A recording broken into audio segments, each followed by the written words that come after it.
from the studios of Clean Fuels Alliance America, this is the Better, Cleaner, Now podcast. Authentic conversations with leaders in the biodiesel, renewable diesel, and sustainable aviation fuel industries. Welcome back. I'm Heather Buchter, Director of Communications for Clean Fuels Alliance America. At our recent membership meeting in Washington, D.C., Clean Fuels Director of State Governmental Affairs, Jeff Earl, had the opportunity to sit down with Senator Eric Schmitt of Missouri.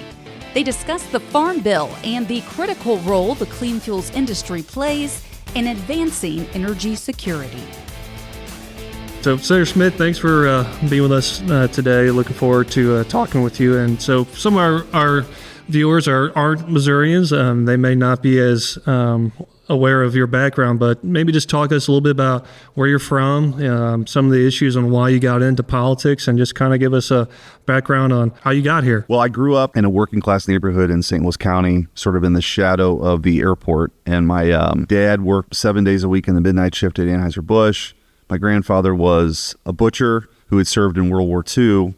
He was from Tipton, Missouri, in mid-Missouri, and was drafted and went off, fought the war. My grandmother joined the war to be closer to him. She was like a secret teletype for the Army. So they came back and they settled in the St. Louis area, which is where I grew up.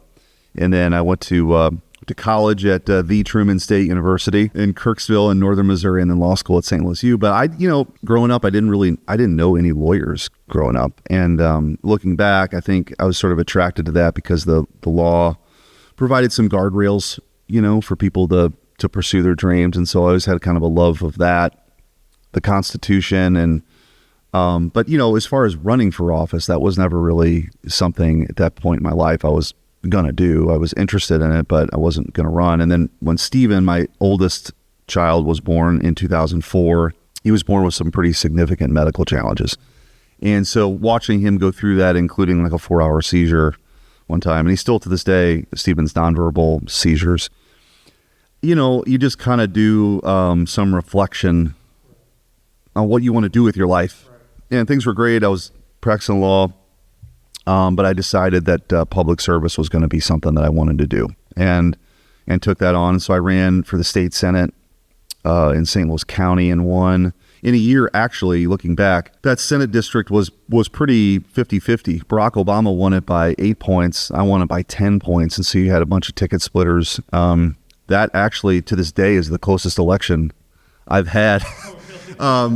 Yeah. So anyway, so I was elected to the state Senate, served 8 years there, then ran for statewide office in Missouri, served as Missouri's Attorney General those last 4 years. And then in 2022, Roy Blunt retired and threw my hat in the ring and won a 21-person primary and won the general, ironically, against an heiress of the Anheuser-Busch fortune. And I had some ads that, I didn't come from billions, I came from Bridgeton. Yeah, I remember those ads, and I remember you talking about how you took the trash out at the Grant's farm where she lived or whatever. Yeah, I gave tours and took out the trash, which, we probably need a little bit more of that in DC. Yeah. So there's some symmetry there. But yeah, that was kind of wild. And the media didn't exactly know how to handle that because it was the Republican that was the working class kid running against, somebody who was, an heiress of a fortune. And so yeah, we had some fun with that. But I was, incredibly grateful at the people of the state that I love have trusted me to serve in these different positions. So, it's, there's no one path to any of this stuff. And I'm just really grateful for the people I've met along the way. And it's obviously a unique opportunity to serve in the Senate. Well, I know you talk about your son often. I hope he's doing well, and you send out some updates from time to time on social media. And I know another piece of legislation that I think that was, part of that, getting a public was the Enable Act. Is that what it is? And what does that bill do? And where is it at in the process? Or yeah, so about 10 years ago, Congress had passed some legislation that would allow the states to authorize families to save for the long-term needs of a loved one with a disability like they would for college. I mean, if you think about it, if a lot of people start a 529 plan when their son or daughter is born, but then somewhere along the way, there's a diagnosis, whether it's autism or something else, that maybe, that isn't going to be their path.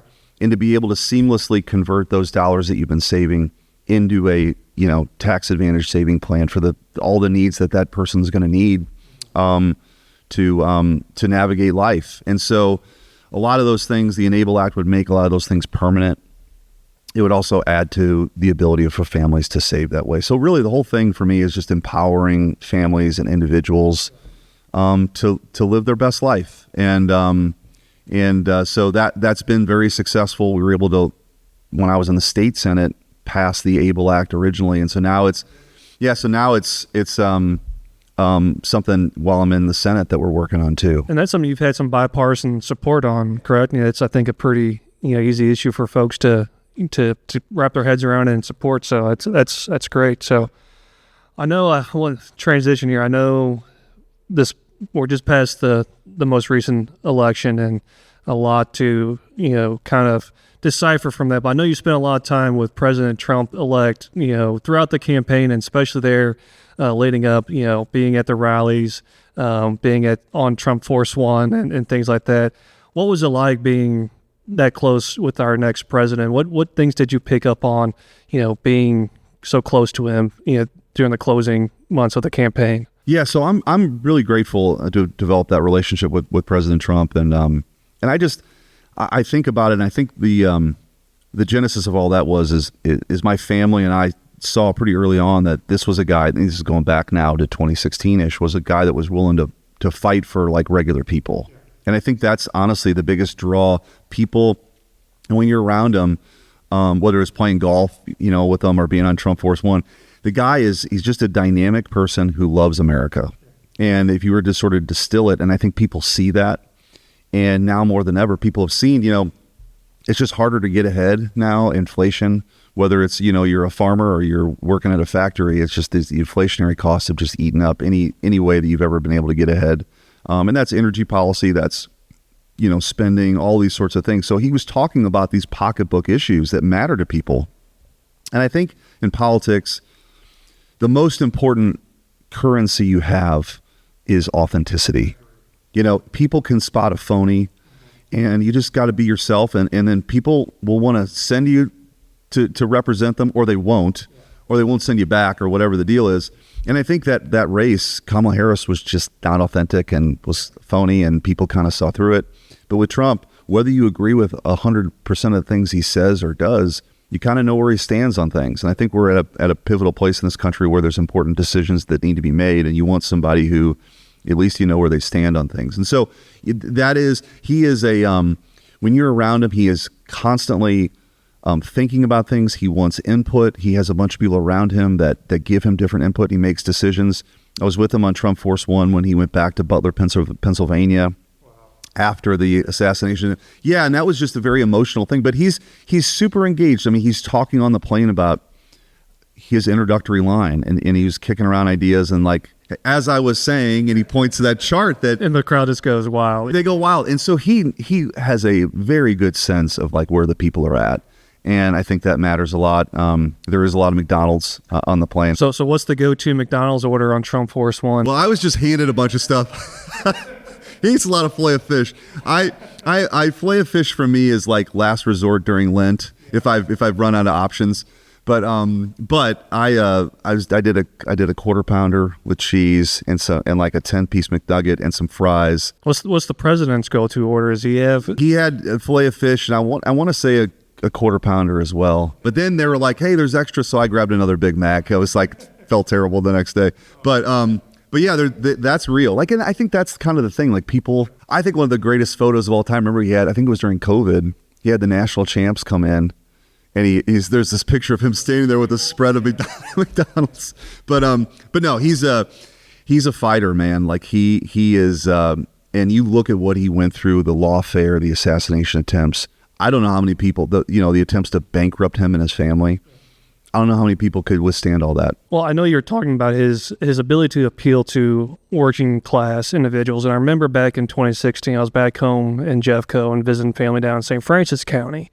And I see the old pickup truck with the Union Bug sticker on it next to the Trump sticker. And I was like, this is different. Something's going on here. How's this billionaire from New York City, appealing to these, hardcore Union Democrats in a way that no other Republican ever has. And it really has kind of been an interesting thing to watch from a political observation, just this realignment, and that, you're talking about your working class roots and how folks like that are coming over to this party now that seems like they have a voice. And so three things. I think he's created a very different coalition. And it's a multi-ethnic working class coalition. People who don't think the system has worked for them and want to affect change. You're seeing that now with these cabinet picks. He is doing exactly what he promised to do, which is to be sort of a disruptor against the establishment. There's a big appetite for that. So this coalition that exists now is a path. I'm thrilled about it. When I was at the convention, I remember joking, like, you got regular people, Kid Rock and Hulk Hogan. This is the convention I've been waiting for my whole life. Exactly. But I think you mentioned Jefferson County. You have to get too local here, but no county in the state of Missouri is more emblematic of that shift. And Trump, I think, really helped speed that up, usher it in, whatever you want to say, because Jefferson County, when I was growing up, man, it was hardcore blue dog Democrat. And then it became kind of a bellwether. Now it is as bright red as any county in the state of Missouri. And I think that is, if you wanted to point to one place where Trump has had a big impact, I think Jefferson County is it. And I also think, one of the interesting things is the turnout that he generates, the energy, the enthusiasm is pretty unique. I mean, I was with him, and, I would go, kind of get the crowd revved up when we were in, Detroit or when we were in Milwaukee. There's 30,000 people at every stop. In Butler, there was 110,000 people. Nobody, I mean, you've been around politics. If you get a few hundred people at an event, you think that's great turnout. I mean, these are tens of thousands of people there. And then there's another line outside to get in. So it's a pretty unique phenomenon. And also, one more point. I noticed it too, even this time, different than other times. There were more Trump, like just even like a suburban or ex-urban area. There are more Trump signs out, more Trump flags. People were more willing to wear their Make America Great Again hat. You see now NFL players are doing the dance. So culturally, there's been this shift. I think people like, you know what? You've been telling us all along that this guy's literally Hitler. We don't buy that. And we're tired of you lying to us. And I think there's been this sort of like liberation of people being able to express themselves more freely. Well, I know you mentioned, the cabinet picks, and I was joking with your staff yesterday. I was going to bring this up, but I know you were on the short list for U.S. Attorney General, and you put out a statement that, you were happy with, the thought of being having the option to do that, but you were going to focus on your job as a U.S. Senator. And I, jokingly said, well, that's because he doesn't want to stop playing in the congressional baseball game. So how much truth is there to that? Well, there may be a little bit of truth. I love playing in the congressional baseball game. The practices, though, I think I've told you, like 4:45 in the morning, St. Louis time. So it's early, but it's fun, and it's given me an opportunity to meet a lot of House members that I wouldn't have normally met. Steve Scalise's out there, this August Pfluger, and anyway, there's a lot of guys that are out there, and gals, that I would never built these relationships with, and that's not why you do it, but it's a cool kind of byproduct. But yeah, it was an honor to be mentioned in those things and thought of that way. But I just felt like, for a variety of reasons, this is what I signed up to do. This is what the voters sent me here in Missouri to do. And I want to represent the Show Me State, and I want to help move that agenda forward in the Senate. And I think there's a lot of opportunities to do it. So he had a lot of great options. He's got, a bunch of great picks out there now. And so for me, it was the right call. Speaking of the agenda, so what is the Trump 2.0 agenda going to look like? What are some of the priorities you think the Senate's going to help with? What are some of the other issues that you think are going to be most pressing to tackle once the administration is installed? I think you can, unlike a lot of people who run for office sometimes, I think you can take him at his word that what he said on the campaign trail he's actually going to go do. So what are those things? I think on day one, you'll see a flurry of executive orders. Essentially, when Joe Biden came in, he issued 94 executive orders undoing the success that President Trump had at the border. We had a 45-year low in illegal immigration at the end of 2020. And it's not like, it's no accident. It's basically, if you make Mexico the waiting room, the cartels know that you're not going to just get, caught and released into the interior of the United States, never to be seen again. That has been the policy of the Biden administration. That is why we have 15 million people here illegally. And the human trafficking that takes place, the drug trafficking, the national security risk, the cost for taxpayers, people rejected that in this election. And so I think you're going to see deportations, I think you're also going to see a slowing down, if not a complete stop to this trafficking by the cartels of people across the border. So I think that's job number one. If there are things to do to backfill that from a legislative perspective, we can do that. But truth be told, there's plenty of laws on the books that just aren't being enforced right now. And so that's why when we got into this immigration debate a year ago, it was kind of a red herring. You have to have an executive that wants to execute the law. And Biden and Harris never really wanted to do that. And you can debate why. I mean, I think I know why. I think they believe that if they get 15 million people here and grant amnesty, that those people will be loyal voters for them, and it's all about power and control. And I think the American people, black, white, Hispanic, rejected that. They believe that we should be a country that has laws. We should have a secure border. So I think that'll happen. I also think energy policy is going to be really important. Yeah, I was going to talk about that. Yeah, and maybe I'll save that for last. But I also think this tax reform measure will be front and center. In 2017, all these tax cuts went into place. Many of them are set to expire. So whether it's the individual tax rate that was lowered, or for a lot of farmers and ranchers out there that are closely held family-run businesses, they are able to receive the benefit, and also the mom and pop dry cleaner, that their tax rate was reduced, so it wasn't just big companies. So all that stuff we're going to work on. I think one of the areas of focus for us in this office, given my background, is to try to get as much regulatory reform in that package as well, because if there's a budget savings, there's an avenue for us to do that. So we're going to be working closely on that. But yeah, energy policy, I think, will be front and center too. Well, yeah, that's a good transition. I mean, as you met with some of our farmer leaders yesterday, you met with some of our other producer members. The America First energy policy is definitely, obviously, going to be a priority for this next administration. Where do you see an industry like biodiesel fitting into that, energy policy? Yeah, I think it plays a significant role, because my feeling on this is all the above. Right. We have such an abundance of energy resources in the United States of America. I mean, countries historically have gone to war over these kinds of things, right? We have everything we'll ever need. We can grow it, we can frack it, we can drill it. Yeah. We got it all. And we should just be unapologetic about that. Yeah. And I was on that letter about we shouldn't be subsidizing, Brazilian cooking oil in the United States. That's an American interest. And so for me, whether it's foreign policy, economic policy, I think we got to get back to a place where Americans and the interests of America are front and center, period. And so that might be telling, European leaders, hey, guess what? You need to start paying a little bit more for the NATO protection you get. The American taxpayers are kind of sick and tired of subsidizing your social welfare programs, because we got an opioid crisis. We got crumbling roads and bridges. We got to make sure our farmers and ranchers can be competitive. Yeah. And so that'll get into some tariff issues too along the way, which, but I think the American people, spoke pretty loudly and clearly that they're tired of being taken advantage of. Yeah, I know that the tariff question comes up quite often with our farmers, and they've been through it before. They were farming during the first Trump administration, and they were successful and continue to be supportive of him. But I know there's still some things to line out. But as I try to remind our farmers, I mean, Trump administration knows where a lot of his support came from, and that was in these rural areas.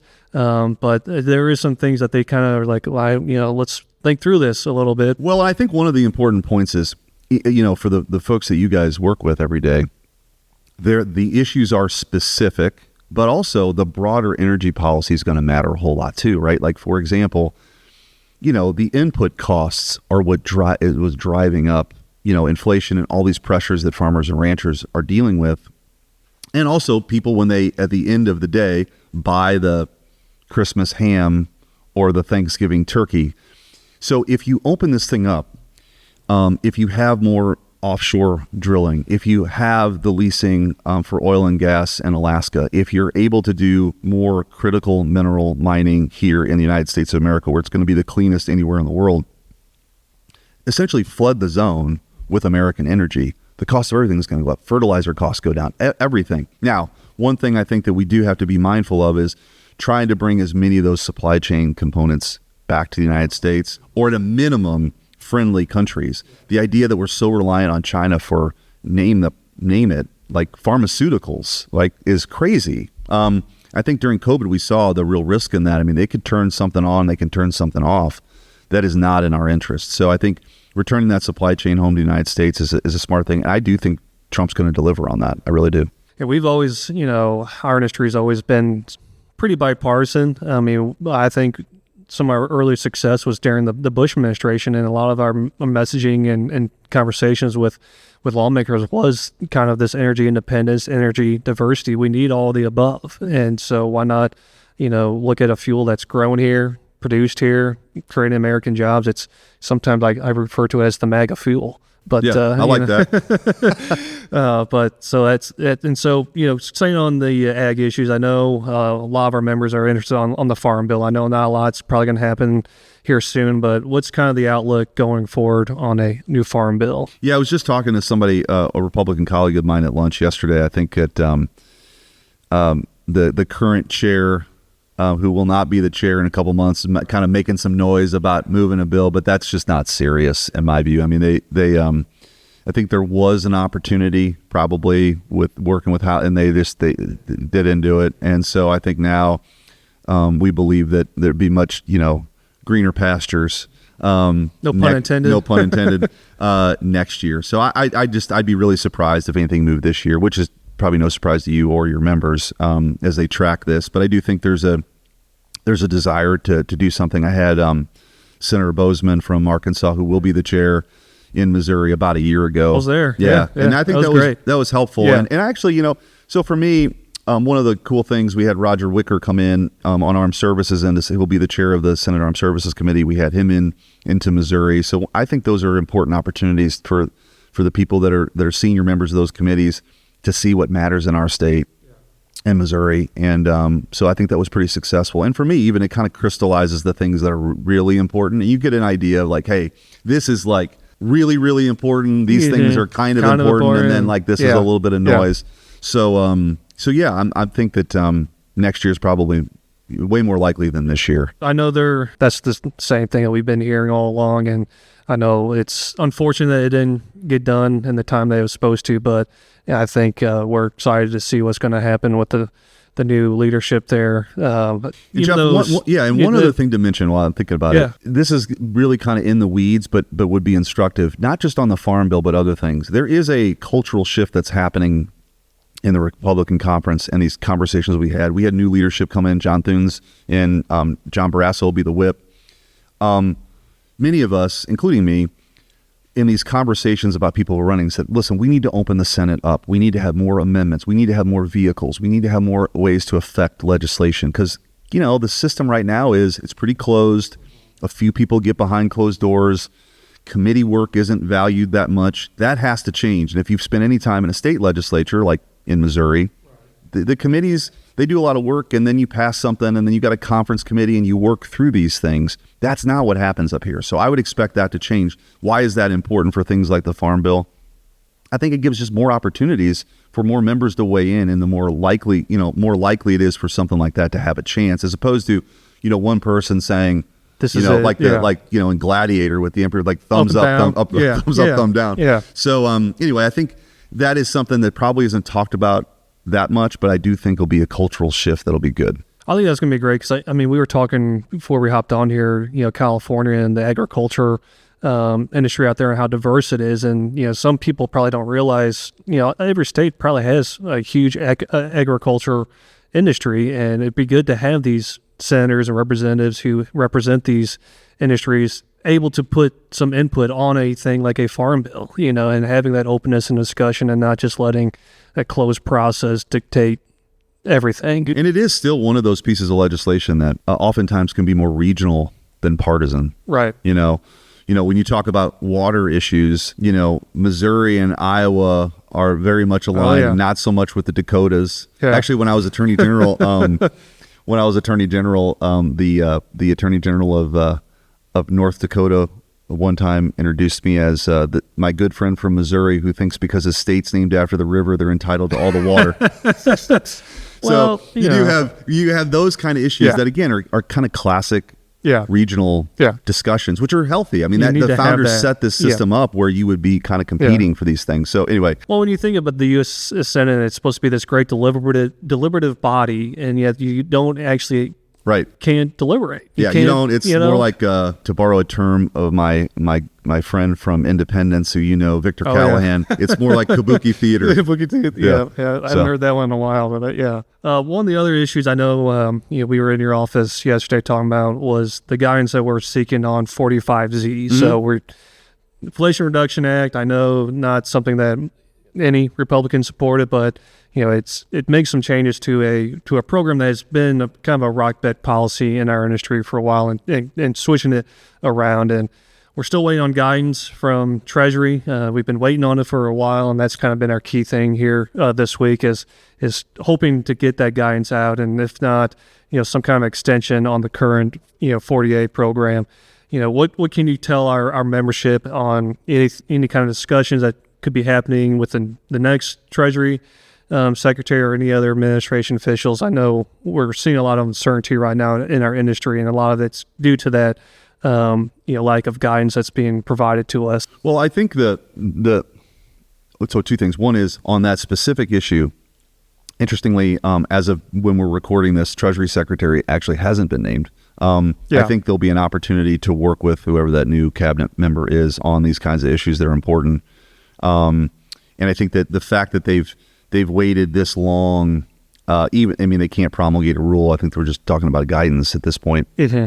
Under the Congressional Review Act, you can reject that. We would have that opportunity to do it with the Senate and the House and the President. So I don't think anything negative will happen, but it does speak to the problem of entrusting these agencies with so much power and authority. So one of the things we're working on is in this post-Chevron world, which, for regular people who aren't in, court every day, it's basically for a few decades, the courts acknowledged that these agencies had really an outsized ability to influence the interpretation of statutes. And that just isn't the way the design was set up. It's supposed to be judges look at all this and they decide what the law is, not what they want it to be. Yeah.